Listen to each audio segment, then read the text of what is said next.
ఖమ్మం నగరంలోని ఓ ప్రైవేట్ ఆసుపత్రి దారుణానికి ఒడిగట్టింది. కొద్దిపాటి అస్వస్థతతో 60 కిలోమీటర్లు స్వయంగా ఆటో నడుపుకుంటూ కుమారుడితో కలిసి వచ్చిన ఓ వ్యక్తి ఆసుపత్రిలో ఇచ్చిన ఇంజెక్షన్తో కాసేపట్లోనే విగతజీవిగా మారాడు. హుటాహుటిన ప్రభుత్వ ఆసుపత్రికి తరలించి ప్రైవేట్ హాస్పిటల్ సిబ్బంది చేతులు దులుపుకునే ప్రయత్నం చేయటం సభ్య సమాజాన్ని విస్తుగొలిపింది.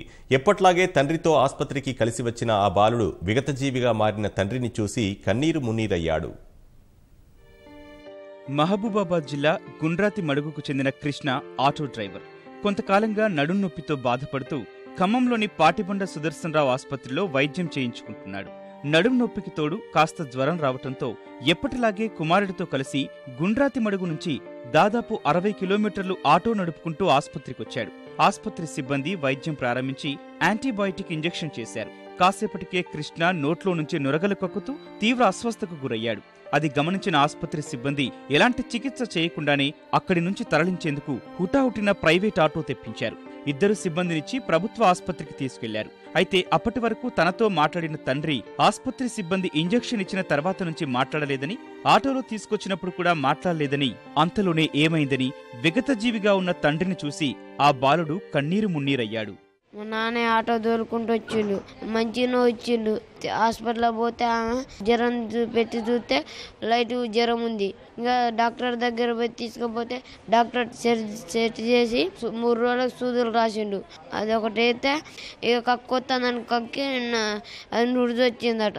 అంతే, నాకేం చెప్పాలి, కూకొని మంచిగా అవుతారా అని చెప్పిండు, బతుకుతారా అని చెప్పిండు. అంతే, చెప్పలే. మంచిగా ఉన్నాడు. చాయ్ తాగిండు, నాకు పకోడీలు తినిపించిండు, అన్నం తిన్నాడు. మళ్ళీ పత్తి బత్తాలు మైబాలేసి వచ్చిండు.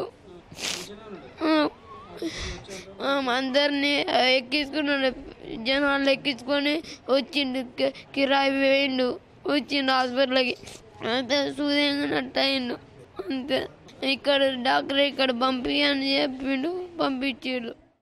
అంతా సినీ ఫకీలో చోటు చేసుకున్న ఘటన ఆ 10 ఏళ్ల బాలుడికి ఏమాత్రం అర్థం కాకపోయినా ఎవరో బంధువు ద్వారా విషయం తెలుసుకున్న మృతుడి అల్లుడు ప్రభుత్వ ఆసుపత్రిలో దీనంగా ఉన్న బాలుణ్ణి ఓదార్చాడు. ప్రైవేటు ఆసుపత్రిలో ఇచ్చిన ఇంజెక్షన్ వికటించడం వల్లే తన మామ మృతి చెందాడని, అది కప్పిపుచ్చుకునేందుకే ఆసుపత్రి సిబ్బంది ప్రభుత్వ ఆసుపత్రికి తీసుకొచ్చారని ఆయన ఆరోపించారు.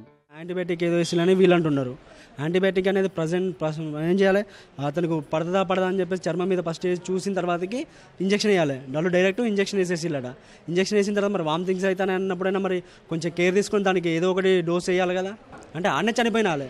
కాకపోతే ఏంటంటే తనకు తెలియనియలేదు, తను చిన్నపిల్లగాడు, ఇప్పుడు పట్టుకురావడం బయటపడొద్దు అనే ఉద్దేశంతో వాళ్ళు తీసుకురావాల్సిన అవసరం లేదు కదా. అంత చేస్తున్నారంటే ఏదో కప్పిపుచ్చుకోవడానికి, ఇటు తీసుకొచ్చి ఏదన్నా ఈడ పోవాలనే ఉద్దేశంతో చేస్తున్నారు. ఇప్పుడు ఆసుపత్రి సిబ్బంది కూడా ఈ విషయంపై అసలు నిజం చెప్పేందుకు నిరాకరించడమే కాకుండా బాలుడికి తోడుగా ఉండేందుకే ప్రభుత్వ ఆసుపత్రికి వచ్చినట్లు చెప్పడం అనుమానాలకు తావిస్తోంది. ఇదే విషయమై ఆసుపత్రి వైద్యుడిని వివరణ కోరగా బాధిత రోగి చాలా కాలంగా తమ ఆసుపత్రికి వస్తున్న మాట వాస్తవమేనని, అయితే అతడు కొంతకాలంగా ఊపిరితిత్తుల సమస్యతో బాధపడుతున్నాడని, ఆ కారణంగానే చనిపోయాడని చెప్పుకొచ్చారు. వాళ్ళు చూయించుకోవడానికి వచ్చారు. ఫస్ట్ చూయించుకోవడానికి వచ్చిన తర్వాత ఓపీ రాశారండి. ఓపీ రాయించుకున్న తర్వాత డాక్టర్ గారు చూయించుకున్నారంట. చూయించుకున్న తర్వాత వాళ్ళు యాంటీబయాటిక్ ఇంజెక్షన్ ఏదో రాశారంట డాక్టర్ గారు. రాసిన తర్వాత క్యాన్లో పెట్టేసి కొద్దిగా శాంపుల్ ఇచ్చారంట, టెస్ట్కి ఇచ్చారంట. టెస్ట్కి ఇచ్చిన తర్వాత ఆయనకి పిట్స్ లాగా వచ్చిందంట అండి, నురుజులాగా వచ్చిందంట. నురుజులాగా వచ్చిన తర్వాత మేమేం చేసినాం, డాక్టర్ గారు ఆ పిల్లగాడు చిన్న పిల్లగాడు అనేసి తీసుకెళ్ళండి, మీ ఇద్దరు తీసుకెళ్ళండి అని అంటే మేము తీసుకొని వచ్చామండి. గవర్నమెంట్ హాస్పిటల్ తీసుకెళ్ళండి అని అంటే తీసుకొని వచ్చాము. తండ్రి మరణాన్ని తట్టుకోలేక 10 ఏళ్ల బాలుడు కన్నీటి పర్యంతమవుతున్న తీరు అందరినీ కంటతడి పెట్టించింది.